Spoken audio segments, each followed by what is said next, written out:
Vacation જલ્દી પૂરું થઈ ગયું, સ્કૂલે ચાલુ થઈ ગઈ, હું તો ફરી નહીં ક્યાંય. આખો મહિનો ભાટકી સુંદર પાછી ફરી નથી. આમ સાની માની કરના મારા પિયરે ગઈ હતી કે ફરવા નહોતી ગઈ, પોતે રાજી થઈ ગયા 5 દિવસ વધારે રોકા છે. એટલે કેમ તમારે કઈ ફરવાનું લઈ જવું પડે એટલે? આની પેલે શું કીધું તું તને મનાલી લઈ જઈશ?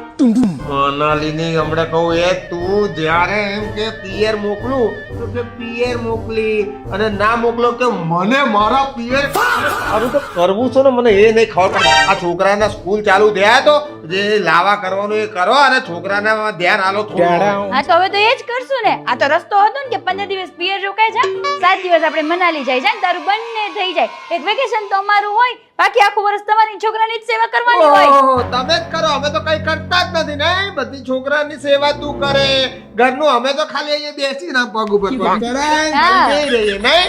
એ જ રીતે એસી ચાલુ કર, રોટલી થઈ ગઈ, ચા ચા ચા, માંથી નવરી થાવ છું હું.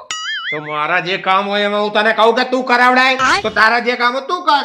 એક શનિ રવિ બાર જવાનું કે એમાંય મોઢું ચડી જાય છે તમારું. ખબર છે ને? તારી ભીડ હોય. ભીડ હોય તો શું થઈ ગયું?